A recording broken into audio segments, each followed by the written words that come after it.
അള്ളാഹുവിന് ഏറ്റവും ഇഷ്ടപ്പെട്ട മഖ്ലൂക്കാണ് മുഹമ്മദുർ റസൂലുള്ളാഹി സ്വല്ലല്ലാഹു അലൈഹി വസല്ലം.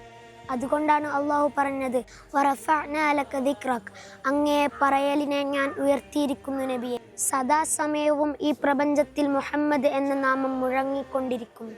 നബിയെ പറയലും പറയിപ്പിക്കൽ മുഹബ്ബിന്റെ ഭാഗമാണ് എന്നതാണ് പരമാർത്ഥം. അള്ളാഹു അവന്റെ ഹബീബില്ലാതെ ഒന്നിനും പൂർണ്ണത നൽകിയിട്ടില്ല. പുന്നാര നബിയില്ലാതെ ഷഹാദത്ത് പൂർണ്ണമല്ല. പുന്നാര നബിയില്ലാതെ ബാങ്കിലും പൂർണ്ണതയില്ല.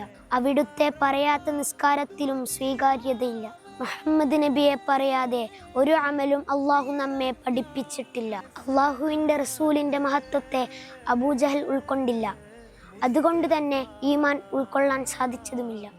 എന്നാൽ അവിടുത്തെ മഹത്വത്തെ മനസ്സിലാക്കിയ, നബിയെ കാണാത്ത മൈലുകൾക്കപ്പുറത്തുള്ള ഒരു മനുഷ്യനെ കുറിച്ച് അവിടുന്ന് പറയുകയും ചെയ്തു, യമനിൻ്റെ ഭാഗത്ത് നിന്ന് ഈമാനിൻ്റെ കാറ്റ് അടിച്ചു വീശുന്നത് എനിക്ക് അനുഭവപ്പെടുന്നുണ്ട് സഹാബ.